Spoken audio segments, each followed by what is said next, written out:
Class 9th है, chapter 4, Netaji का चश्मा। ये इसके लेखक हैं स्वयं प्रकाश जी। कहानीकार का परिचय है। स्वयं प्रकाश जी का जन्म 20 जनवरी 1947 को मध्य प्रदेश के इंदौर में हुआ था। इन्होंने मैकेनिकल इंजीनियरिंग की पढ़ाई की। इनके बचपन और नौकरी का बड़ा हिस्सा राजस्थान में बीता। आजकल ये भोपाल में रहकर बसदा पत्रिका का संपादन कर रहे हैं तथा साहित्य सृजन में रत हैं। आप उत्कृष्ट कहानीकार तथा उपन्यासकार हैं। इन्हें अनेक पुरस्कारों से भी सम्मानित किया जा चुका है। अब मैं आपको देखिए कहानी का सारांश बता रही हूँ कि नेताजी का चश्मा क्या बताया है इस कहानी में। कि नेताजी का चश्मा शीर्षक कहानी में कहानीकार एक सामान्य नागरिक कैप्टन चश्मे वाले के माध्यम से देश के करोड़ों नागरिकों के योगदान की चर्चा कर रहे हैं, जो अपनी अपनी तरह से देश के निर्माण में सहयोग देते हैं तथा अपनी देशभक्ति का परिचय देते हैं। हालदार साहब को हर 15वें दिन कंपनी के काम से उस कस्बे से गुजरना पड़ता था, जो बहुत बड़ा नहीं था।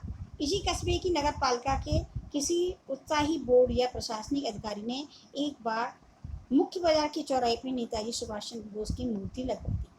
मूर्ति संगमरमर की थी तथा जिसे कस्बे की इकलौती ड्राइंग मास्टर ने बनाया था।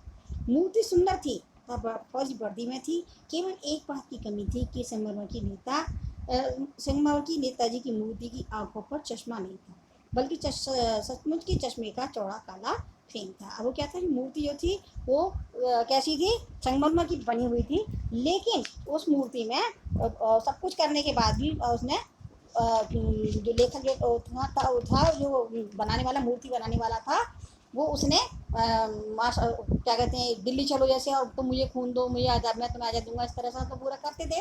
कि जैसा कि कहा जा चुका है कि मूर्ति संगमरमर की थी। टोपी की नोक से कोट के दूसरे बटन तक कोई 2 फुट ऊंची, जिसे कहते हैं बस्ट, और सुंदर थी।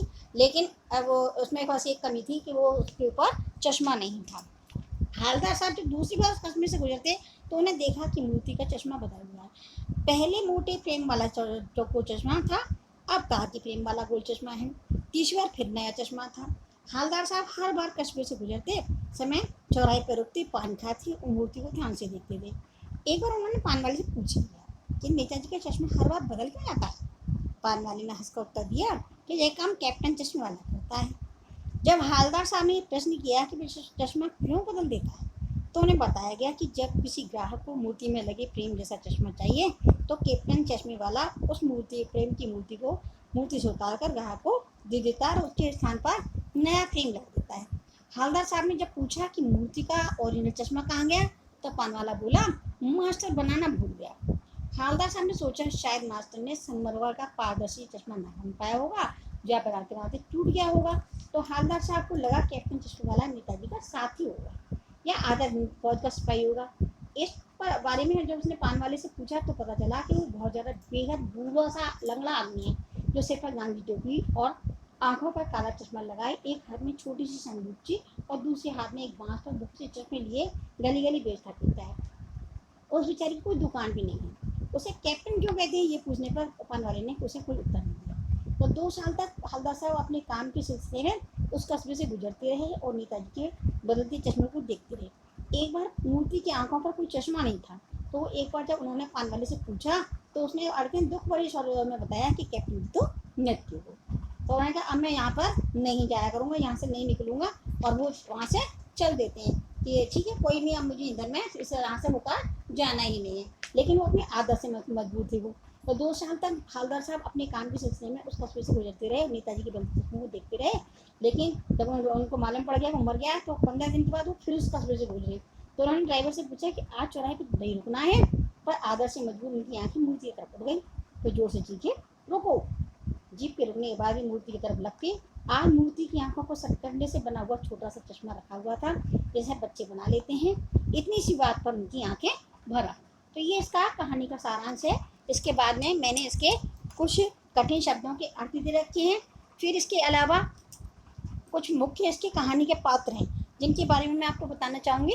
कि सबसे पहले हालदार साहब अत्यंत भावुक संवेदनशील व्यक्ति हैं। पान वाले द्वारा एक देशभक्ति का मजाक उड़ाया जाना उन्हें अच्छा नहीं लगता।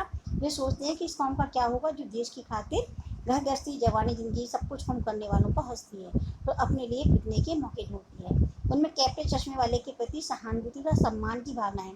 जब उन्होंने अंतिम बार मूर्ति पर सरगंडे से बना छोटा सा चश्मा रखा हुआ देखा था, जैसे कि बच्चे बना लेते हैं, तो उनकी आंखें सजल हो आई थी। सेकंड है कैप्टन चश्मे वाला। कैप्टन चश्मे वाला एक बूढ़ा मरियल सा लंगड़ा आदमी था जो फ्री लगाकर चश्मे बेचा करता था। उसके सिर पर गांधी टोपी होती थी और काला चश्मा होता था। वह हाथ में एक छोटी सी संदूकची पकड़े रहता था और दूसरे हाथ में एक बांस पर टंगे चश्मे। लोग उसे कैप्टन कहते थे, पर वह किसी फौज का कैप्टन नहीं था। वह अत्यंत निर्धन था और उसकी अपनी कोई दुकान भी नहीं थी, और उसमें नेताजी के प्रति सम्मान की भावना अवश्य थी। इसलिए उसे ये बर्दाश्त नहीं हुआ कि नेताजी की मूर्ति बिना चश्मे के रहे, और अपने प्रेम उनसे एक फ्रेम उस मूर्ति पर लगाकर वो नेताजी के प्रति आदर प्रकट करता था। तीसरा है इसमें पान वाला, जो कि पान वाला एक काला मोटा खुशमिजाज आदमी था। वह पान खाता रहता था। वह कैप्टन का उपहास किया करता था। मालदार हालदार साहब के पूछने पर कि वह किसी फौज का कैप्टन है, नेताजी का साथी है या आजाद हिंद फौज का भूतपूर्व सेनापति, तो पान वाले ने कैप्टन चश्मे वाले का उपहास करते हुए कहा था, नहीं साहब, वो लंगड़ा क्या जाएगा फौज में, वो पागल है पागल। That's all. Have a nice day. Tomorrow I will discuss the question answer.